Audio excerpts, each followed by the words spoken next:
সুপ্রিয় দর্শক, আজ একটা ভয়ঙ্কর তথ্য নিয়ে ইতিহাসের এক করুণ ইতিহাস নিয়ে আপনাদের সামনে হাজির হলাম। ফাঁস হলো ৭১-এর সেই গোপন শপথ, জিয়া এবং ডালিমের বঙ্গবন্ধু হত্যার নীল নকশা, এবং যেটা শুরু হয়েছিল ভারতের কল্যাণীতে। দেখেন, মুক্তিযুদ্ধের সময় তারা প্ল্যান করেছিল বঙ্গবন্ধুকে হত্যার। বাকশাল ও রক্ষী বাহিনী কি কেবল খুনিদের অজুহাত ছিল?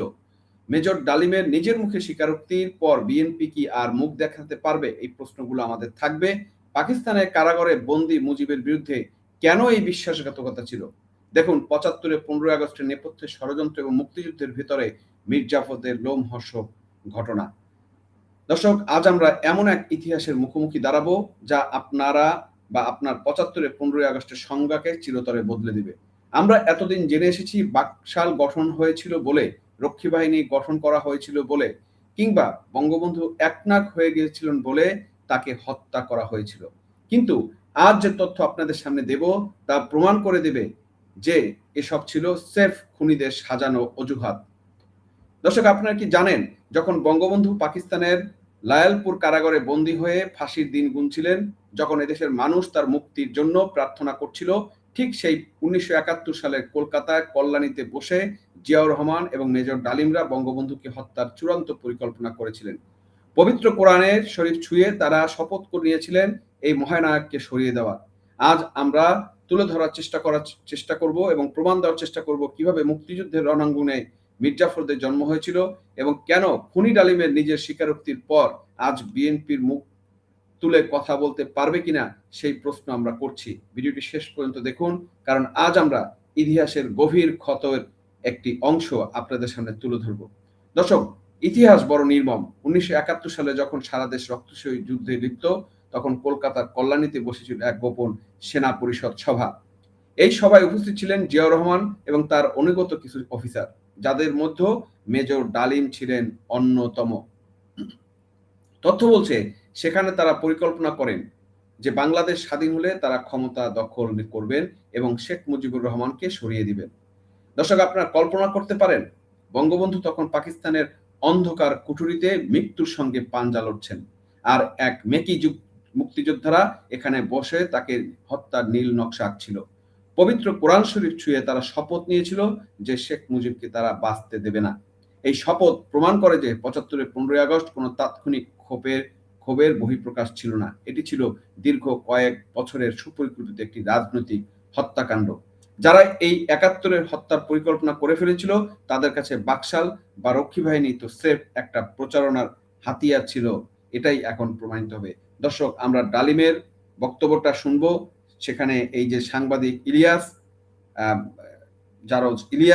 যার জন্মের কোনো ঠিক নেই, পাকি পুত্র পাকি বীজের জন্ম, সে এই ডালিমের সাক্ষাৎকারটা নিয়েছিল। এখানেই এই গুরুত্বপূর্ণ তথ্যটা উঠে এসেছে, যেটা নিয়ে আজকে আমার দৃষ্টিগোচর হয়েছে বলে আমি আপনাদের সামনে তুলে ধরার চেষ্টা করছি। সেই সত্যটা খুব মনোযোগ দিয়ে শুনবেন প্রতিটা কথা, এবং সর্বশেষে যে শুনবেন যে বঙ্গবন্ধুকে হত্যার পরিকল্পনা তাদের এই প্ল্যানেরই একটা অংশ। শুনি আমরা। জিয়াউর রহমান আমাদেরই একজন ছিলেন। আচ্ছা, তুমি ফ্র্যাঙ্ক হইতি স্যার, আরেকটা জিনিস পরিষ্কার হয়েছে স্যার, আপনি কি একটা বলছিলেন যে কোরআন শপথ করা হয়েছিল, মানে কি কি হয়েছে? আমি বলি, শোনো, এই যে সেনা পরিষদ, আমরা যখন ভারতে যুদ্ধ করছিলাম তখন সমমনা কমান্ডার যারা পলিটিক্যালি কনসিয়াস ছিল ছাত্র জীবনে, ধরো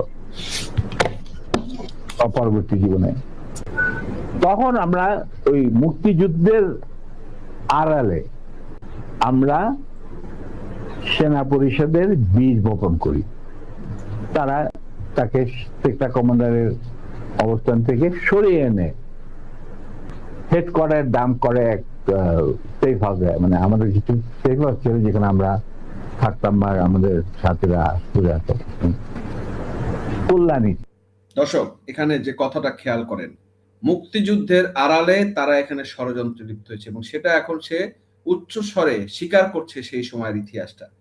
দেখেন, দেশের মানুষ যখন যুদ্ধ করতে ব্যস্ত, কেন জিয়াউর রহমানকে আমরা পাকিস্তানের এজেন্ট বলার চেষ্টা করি বা চিন্তা করি? আসলে তাদেরকে পাকিস্তানের এজেন্ট বলবো না, আমি এখন তাদেরকে বলবো যে ক্ষমতা লোভী। এবং জিয়াউর রহমান ক্ষমতার লোভে বা দেশের রাষ্ট্রপতি হওয়ার জন্যই সেই পরিকল্পনার সাথে সে যুক্ত ছিল। আমরা বঙ্গবন্ধুকে হত্যার পরও কিন্তু এই বা হত্যার আগেও কিন্তু ডালিম এবং মেজর জিয়া বেশ কয়েকবার মিটিং করেছে এবং সেখানে আমাদের কাছে একটা তথ্য ছিল, জিয়াকে জানানো হয়েছিল। সে বলেছে তোমরা যা করতে পারো করার পর আমাদের সাথে দেখা করো। এই কথাই কিন্তু প্রমাণ করে যে এরা আসলে মুক্তিযুদ্ধের মধ্যে সঠিকভাবে ছিল কিনা সেটা নিয়ে কিন্তু আমাদের এখন আপনাদের কাছে স্পষ্ট হবে যে এরা আসলে মুক্তিযুদ্ধ করতে গেছে নাকি ক্ষমতার পট পরিবর্তন হচ্ছে বা এই যুদ্ধ ভারতের সহায়তা হচ্ছে। এই যুদ্ধ আসলে এই বাংলাদেশকে পাকিস্তান রাখতে পারবে না সেটা তারা বুঝতে পেরেছে। সেজন্য আগেই তাদের আখের গুছানোর জন্য, আগে তাদের অবস্থান ঠিক রাখার জন্য এই জায়গাতে এসে তারা যুক্ত হয়েছে বা যুদ্ধে সম্পৃক্ত হয়েছে বলেই এটাই কিন্তু প্রতিমান হচ্ছে।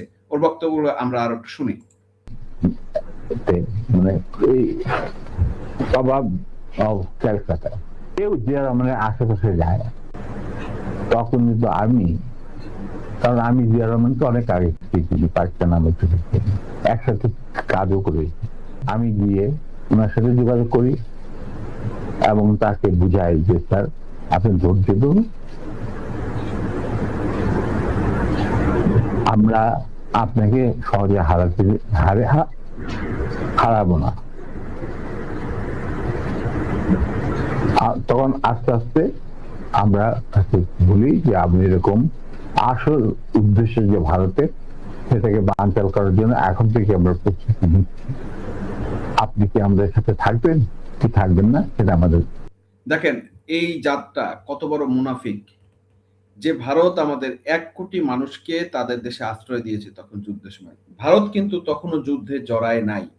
এই বক্তব্যটা উনি যে সময় বলছে সেই সময় কিন্তু ওনারা মুক্তিযুদ্ধ করতে তখনও ফিল্ডে আসে নাই। ভারতের কল্যাণীতে বা কলকাতার কল্যাণীতে কিন্তু তারা অবস্থান করছে। দেখেন বাংলাদেশ থেকে পালিয়ে বা আশ্রয় নিয়েছে ভারতে, যে ভারতে বসে খাচ্ছে, যে ভারতেরটা পড়ছে, সেখানে বসে তারা ভারত বিরোধী ষড়যন্ত্র করছে। মানে এরা কত বড় মুনাফিক, এরা কত বড় বেঈমান, এরা কত বড়, এই যে কথা বলে না যে পাত্র খায় যে সেই পাত্র ফুটা করে, এরা হচ্ছে এই চরিত্রে। তাই এই চরিত্রের লোক দেশের জন্য কখনো ভালো করবে, উপকার করবে, এই কথাটা কি কোনো ব্যক্তির মাঝে আসতে পারে? ষড়যন্ত্রকারী কি কখনো দেশের জন্য ভালো চাইতে পারে? দর্শক দেখেন, ভারত আমাদেরকে সহযোগিতা করছে, আমরা ধরে নিলাম ভারতের সাথে পাকিস্তানের দ্বন্দ্ব ছিল, পাকিস্তানকে ভাঙাতে ভারতের সুবিধা হবে, এটা স্বাভাবিকভাবেই আমরা বুঝতে পারি। তাহলে ভারত, আমি আর আপনি যদি সেই জায়গায় থাকতাম যে আমার শত্রু যদি খণ্ডিত হয় তাহলে আমার লাভবান হবে, আমি তাহলে সেখানে ইন্ধন দিব, আমি সেখানে সাপোর্ট দিব। ভারত আমাদেরকে সাপোর্ট দিচ্ছে। পক্ষান্তরে আমরা যারা বাংলাদেশের পক্ষে যুদ্ধ করেছি আমাদের কিন্তু ভারতের সাপোর্টটা দরকার ছিল। শত্রু আমাদের বন্ধু হবে, সেক্ষেত্রে ভারত আমাদের বন্ধু হয়েছে, ভারত আমাদের পাশে থেকে সহায়তা করেছে, সাহায্য সহযোগিতা করেছে, সব ধরনের সাপোর্ট দিয়েছে, যার কারণে আমরা দেশটা স্বাধীন করতে পেরেছি। কিন্তু আমরা ভারত কি এটা করেছে যে স্বাধীনতার পরে বাংলাদেশকে সে দখল করতে চেয়েছে, বাংলাদেশকে তার করায়ত্ত করতে চেয়েছে? আমরা তো এটা কখনো দেখিনি। এটা শুধুমাত্র এই ডালিমদের, এই জিয়াদের, বিভিন্নভাবে জামাত, বিএনপি এদের বক্তব্যে শুনেছি। কিন্তু এরা যখন ক্ষমতায় আসে, যেমন এখন বিএনপি ক্ষমতায় আসে, এখন কিন্তু ভারত ছাড়া তাদের চলছেই না। জামাত নির্বাচনের আগে ভারতের পা চাটতে চাটতে কিভাবে ভারত নিজেকে ভারতের দালাল প্রমাণ করা যায় সেই চেষ্টা ব্যস্ত ছিল। কারণ একটা বাস্তবতা আপনাকে বুঝতে হবে, আমাদের বাংলাদেশের 3 দিকে হচ্ছে ভারত, একদিকে হচ্ছে বঙ্গোপসাগর। সুতরাং একটা বৃহৎ দেশের পাশে যদি আমি থাকি তার সাথে আমার বন্ধুত্বের সম্পর্ক নিয়ে থাকতে হবে। আর যদি বন্ধুত্বের সম্পর্ক নিয়ে না থাকি তাহলে আসলে সেখানে আমরা ভালো থাকতে পারবো না। সুতরাং উদারতার মন থেকে দুইজনের স্বার্থ সংশ্লিষ্ট, স্বার্থ ভারতেরও আছে, স্বার্থ বাংলাদেশেরও আছে।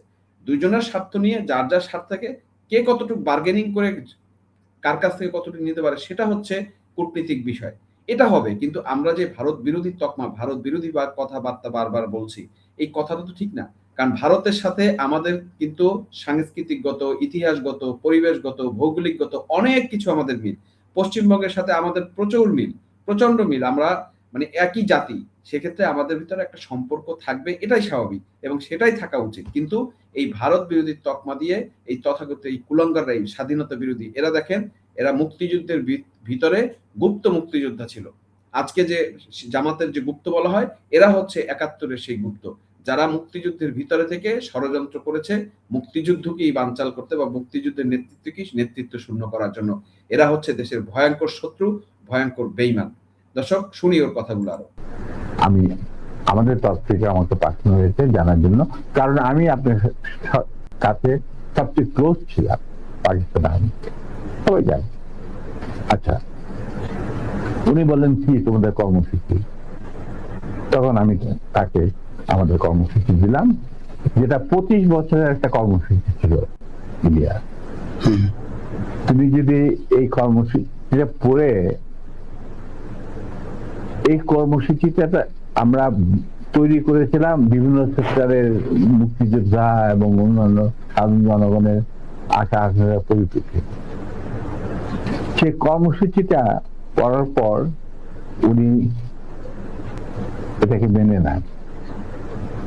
তো আমি বললাম যে স্যার, আমাদের সমস্যা হচ্ছে আমরা সবাই প্রায় সমবয়সী, আমাদের একজন সিনিয়র অফিসার দরকার যাকে আমরা ট্রাস্ট করতে পারি, তাকে আমরা কেন্দ্র করে এগিয়ে যেতে চাই এই সেনা পরিষদের কর্মসূচি বাস্তবায়নের জন্য। স্বাধীনতার পর, স্বাধীনতা যুদ্ধ তো করবই, স্বাধীনতার পর এই কর্মসূচি আমরা বাস্তবায়ন করব অন্যান্য সমমনা দেশপ্রেমিকদের সঙ্গে নিয়ে। তখন উনি এটা খুব কেয়ারফুলি আমাদের কর্মসূচি পড়লেন। তারপরে আমি একদিন গেলাম, উনি বলে যে আমি পড়লাম, আমি সম্পূর্ণভাবে একমত।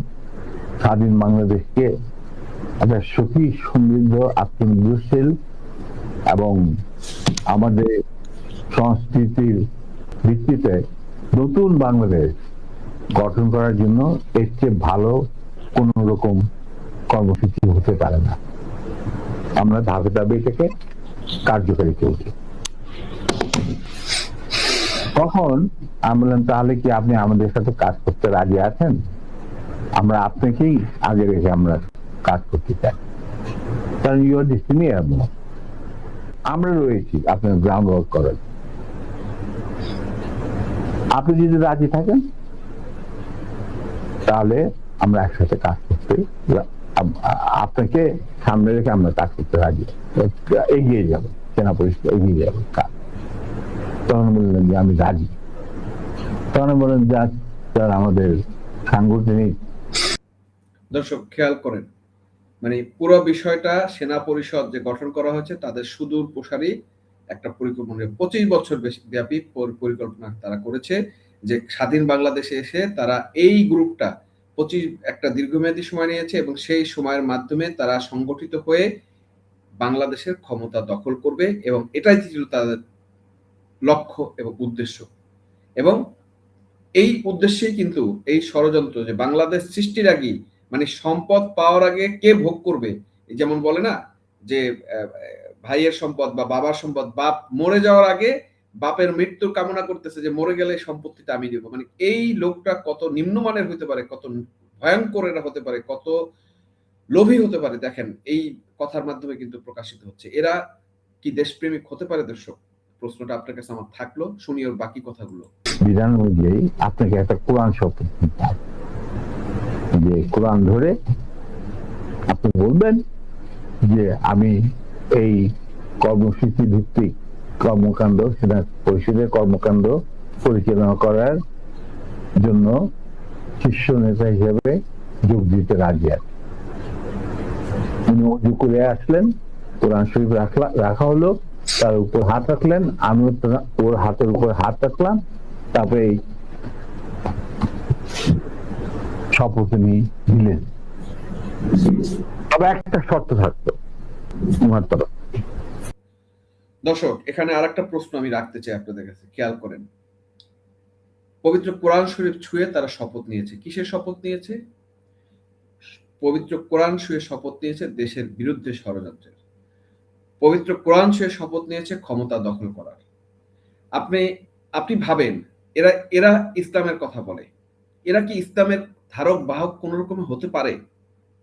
যারা কোরআন শরীফ ছুঁয়ে একটা অন্যায় কাজ করার প্রতিজ্ঞা করতে পারে, তারা কোন রকম কি ধার্মিক হতে পারে? এই প্রশ্নটা আপনাদের কাছে আমি রাখলাম। আজকে ইসলাম নিয়ে বয়ান দেয় তারা, কিন্তু পবিত্র কোরআন ছুঁয়ে, যে কোরআন নাকি বলা হচ্ছে শান্তি ধর্ম, যে কোরআন বলা হচ্ছে যে একজন মানুষকে হত্যা করা মানে সমগ্র মানব জাতিকে হত্যা করা, সেই কোরআন ছুঁয়ে যখন কেউ একটা অন্যায়, এবং মুক্তিযুদ্ধকালীন সময় যখন সারা বাংলাদেশে 30 লক্ষ মানুষকে নির্বিচারে গুলি করে হত্যা করছে, গণহত্যা করছে পাকিস্তান।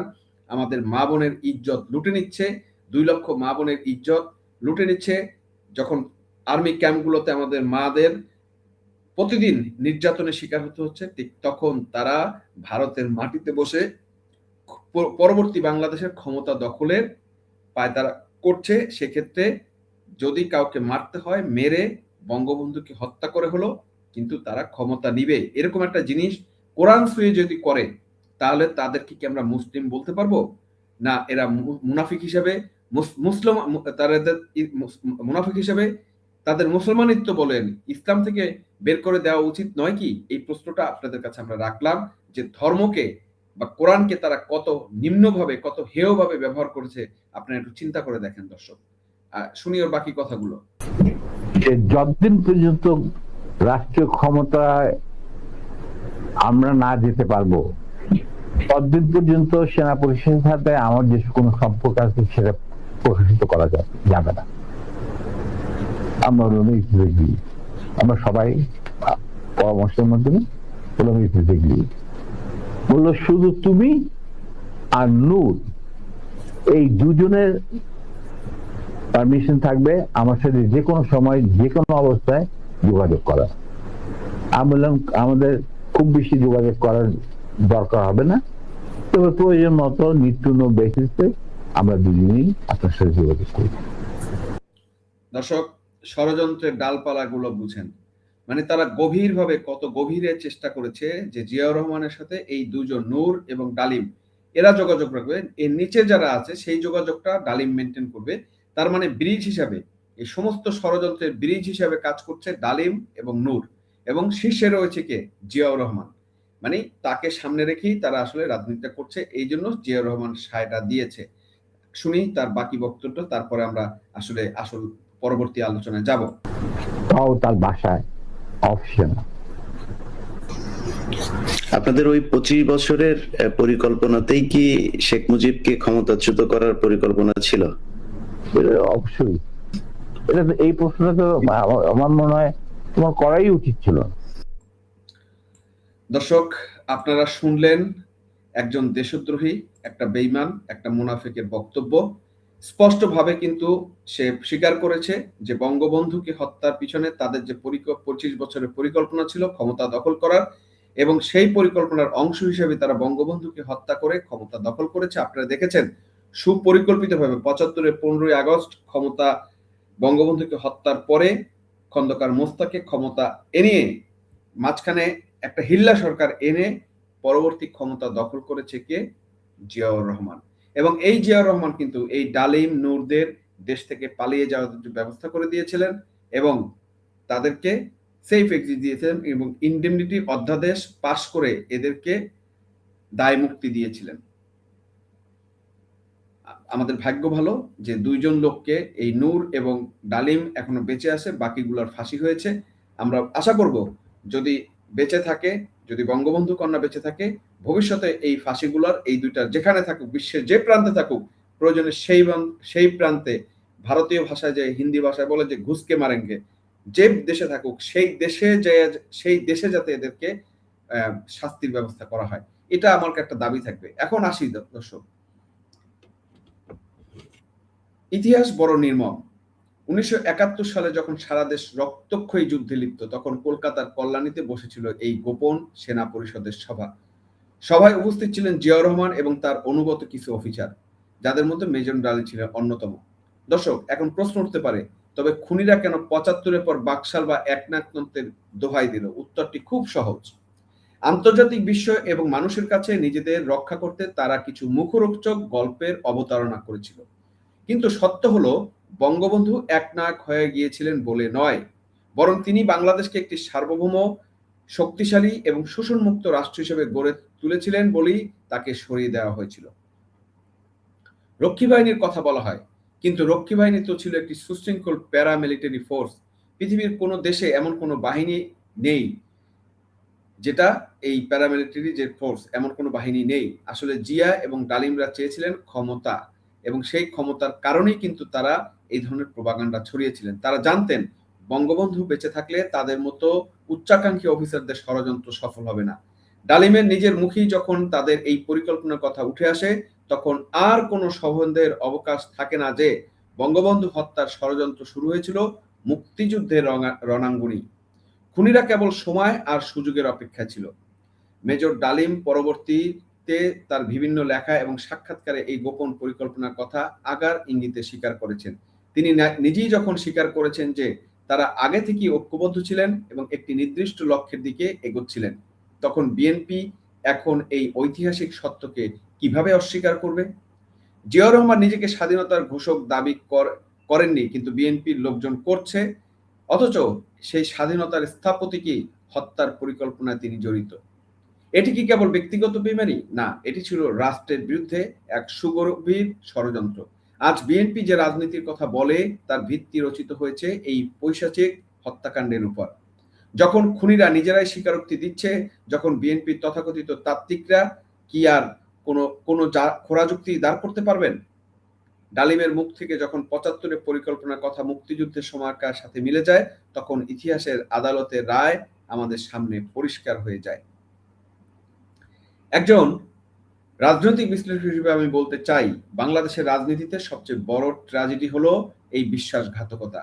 যে মানুষটি নিজের জীবনের ১৪টি বছর কারাগারে কাটিয়েছিলেন আমাদের স্বাধীনতার জন্য, তাকে খুনের পরিকল্পনা করা হলো যুদ্ধের ময়দানে বসে। এটি কেবল একটি পরিবারের বিরুদ্ধে অপরাধ নয়, এটি একটি রাষ্ট্রের জন্মের বিরুদ্ধে অপরাধ। জিয়াউর রহমান যেভাবে খুনিদের ইন্ডেমনিটি দিয়ে রক্ষা করেছিলেন এবং ডালিমদের বিভিন্ন দেশে রাষ্ট্রদূত বানিয়ে পুরস্কৃত করেছিলেন, তা থেকে বোঝা যায় খুনি এবং তাদের আশ্রয়দাতা একই সুতায় গাঁথা। ৭৫-এর পর থেকে আজ পর্যন্ত যে ভারত বিরোধিতা বা পাকিস্তান তোষণ আমরা দেখছি, তার বীজ কিন্তু বপন করা হয়েছিল সেই কল্যাণীতে। যারা কোরআন শরীফ ছুঁয়ে শপথ নিয়েছিলেন বঙ্গবন্ধুকে মারার, তারা মূলত বাংলাদেশের অস্তিত্বকেই অস্বীকার করতে চেয়েছিলেন।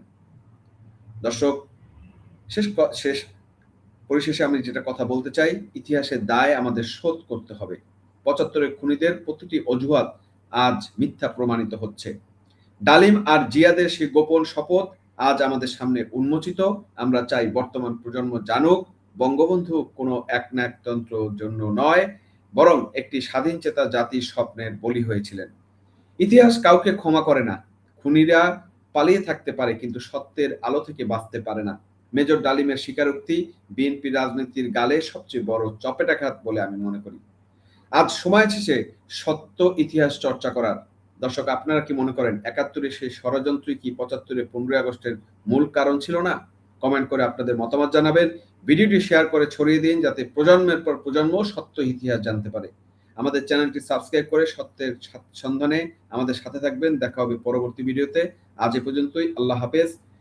ভালো থাকবেন, সুস্থ থাকবেন এবং নিরাপদ থাকবেন।